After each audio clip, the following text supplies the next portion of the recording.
Jak widzicie, łapy nie ma.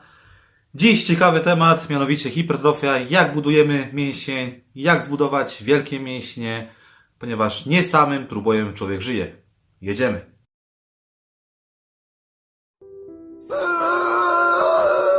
Przyjęło się, że mamy trzy główne mechanizmy, które mogą stymulować mięśnie do wzrostu. Mechaniczne napięcie oraz bardziej kontrowersyjny stres metaboliczny oraz uszkodzenie mięśni. Dlaczego kontrowersyjny? Ponieważ naukowcom ciężko stymulować mięsień, włókno mięśniowe bez mechanicznego napięcia, szukając stres metaboliczny czy uszkodzenie mięśni, a same uszkodzenie mięśni jest jeszcze bardziej kontrowersyjne, ale o tym później, więc warto oglądać do końca. Natomiast w kwestii jednostek motorycznych, jeśli mamy bardzo dużą aktywację jednostek motorycznych w przypadku szybkich ruchów, eksplozji, prędkości skurczu są bardzo wysokie, powoduje to mechaniczne napięcie słabsze i w konsekwencji mniejsze zdolności hipertroficzne, czyli mniej przyczynia się do przyrostu mięśniowego. Natomiast w przypadku odpalania jednostek motorycznych w momencie, gdy opór zewnętrzny jest duży, albo w momencie, gdy zmęczenie jest duże, to rola jednostek motorycznych jest istotna.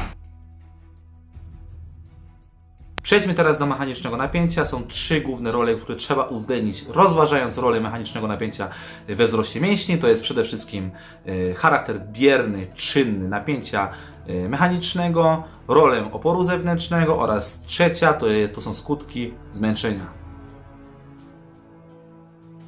Mięśnie mogą wykrywać, jakie to jest mechaniczne napięcie, czy pochodzi one od skurczu aktywnego, czy od biernego rozciągania. I jak wiemy, jeżeli pojawia się skurcz, to może to prowadzić do pojawienia się siły, które powodują skracanie się tego mięśnia, wydłużanie bądź nie zmiana swojej długości, czyli izometrii.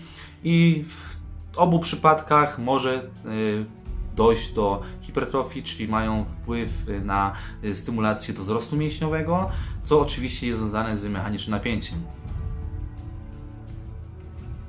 Mechaniczny sygnał napięcia, który prowadzi do hipertrofii, jest wykrywany przez pojedyncze włókno, a nie przez cały mięsień. Przez mechanoreceptory, które są prawdopodobnie zlokalizowane w błonach każdej komórki mięśniowej. Przy aktywnym skurczu pojawia się siła rozciągająca, która jest wykrywana przez pojedyncze włókno i zasadniczo jest siłą, którą sama wytwarza. Natomiast przy braku zmęczenia to opór zewnętrzny decyduje o szybkości, prędkości skurczu. I czym ta prędkość jest wolniejsza, tym więcej powstaje mostków aktynnej miozyny.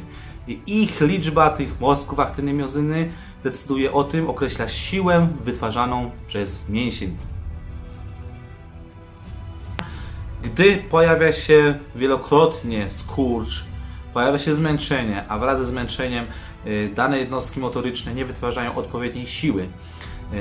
Więc w konsekwencji aktywowane są inne jednostki motoryczne, te wysokoprogowe jednostki motoryczne, a one są ściśle powiązane z odpowiednimi włóknami.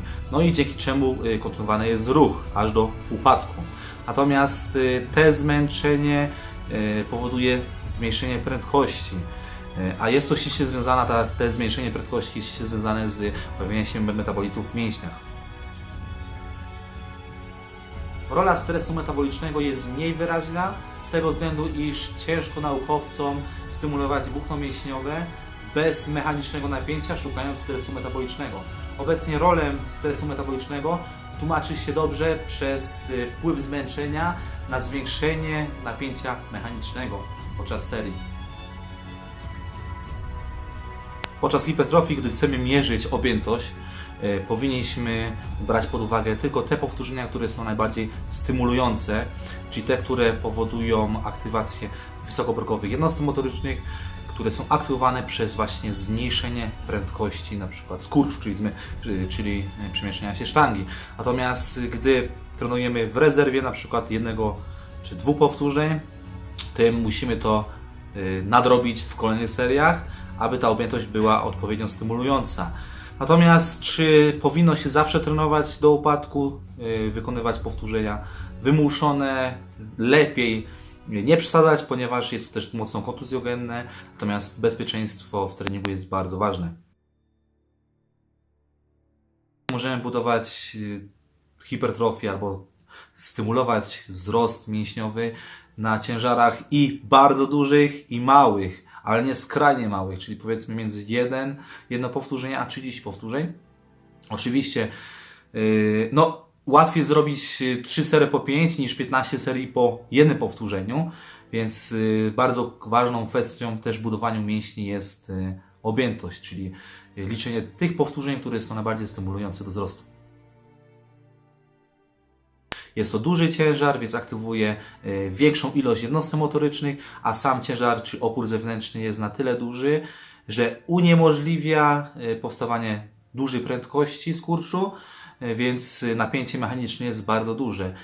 Oczywiście duży opór zewnętrzny powoduje aktywację tych wysokoprogowych jednostek motorycznych oraz ta prędkość jest na tyle wolna, że bez problemu powstanie większa ilość mostków aktynomiozyny. Przejdźmy teraz do zakresu najbardziej popularnego w kulturystyce, czyli 40-60%. Mówi się, że kulturysta buduje formę na małych ciężarach. Czy jest to możliwe? Oczywiście, że tak. Jest to spowodowane przez dwa czynniki. Oprócz oczywiście oporu zewnętrznego, to jeszcze zmęczenia, co oczywiście wytwarza albo powoduje jeszcze większe mechaniczne napięcie. Jak to przebiega?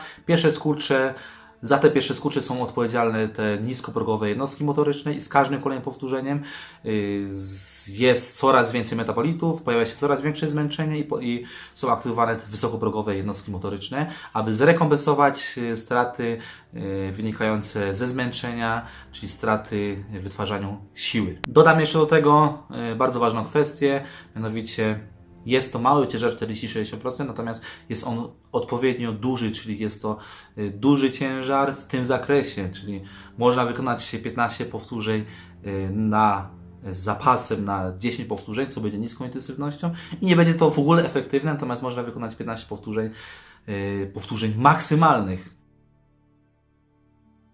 Przejdźmy teraz do 20% ciężaru maksymalnego. Ja osobiście widziałem kulturystów, którzy wykonywali między 30, 40 a 50 powtórzeń.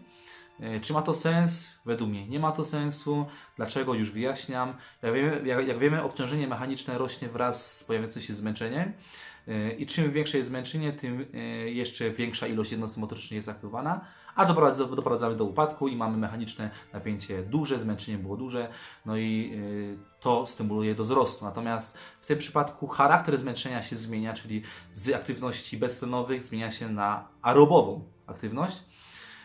No i mamy 40-60%, gdzie zmęczenie jest spowodowane gromadzeniem się metabolitów, natomiast w przypadku 20% oprócz zbierania się metabolitów, to jeszcze mamy inny charakter, inny mechanizm zmęczeniowy i w istocie rzeczy ilość centralnego zmęczenia jest tak duża, że doprowadzamy do upadku, ale nie została aktywowana większa ilość jednostek motorycznych.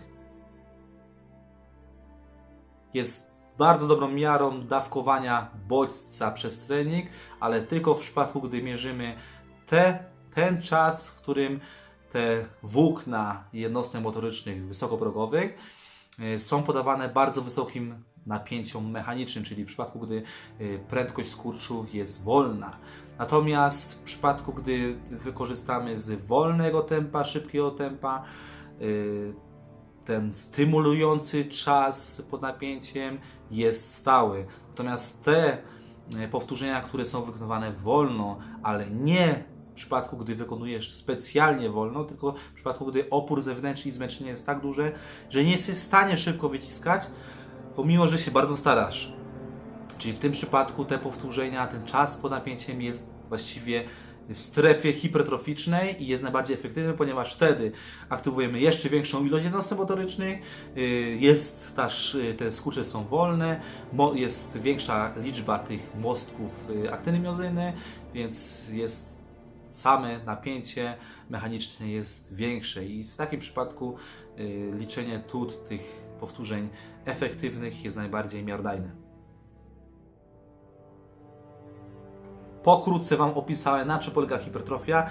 Jak widzicie, nie ma hipertrofii kulturystycznej, nie ma hipertrofii niefunkcjonalnej, jest w ogólnym znaczeniu hipertrofia. Na bardzo szerokim zakresie powtórzeń albo bardzo szerokim zakresie procentu ciężaru maksymalnego. Natomiast jest to minimalna, powiedzmy, wiedza, jaką mogę Wam przekazać i Was nie zanudzić. Wątpię, że będę to szerzej poruszał. Natomiast naprawdę idzie jeszcze więcej o tym gadać, jeszcze większe szczegóły wejść, jeśli chodzi o budowanie hipertrofii, ale to jest nudna fizjologia, a tego nie chciałem dzisiaj poruszać za bardzo, choć troszeczkę tego było. Jeżeli Wam się podobał materiał, dajcie łapkę w górę, jeżeli Wam się nie podobał, łapka w dół. Pamiętajcie o subskrypcji mojego kanału, włączcie dzwoneczek, udostępniajcie materiał, aby inne osoby dowiedziały się, na czym polega hipertrofia. Może Ty wiesz, ale Twój kolega nie wie i się męczy z budowaniem mięśni i już myśli nad dopingiem. Nie, wystarczy odpowiedni sposób trenować, a później w odpowiedni sposób budować te mięśnie poprzez żarcie. Natomiast co jeszcze muszę powiedzieć? O kodzie KFD, który macie podane chyba tutaj albo tutaj. Oprócz tego jeszcze w opisie, w komentarzu, tam też jest kontakt do mnie. No i tyle. Łapy nie ma.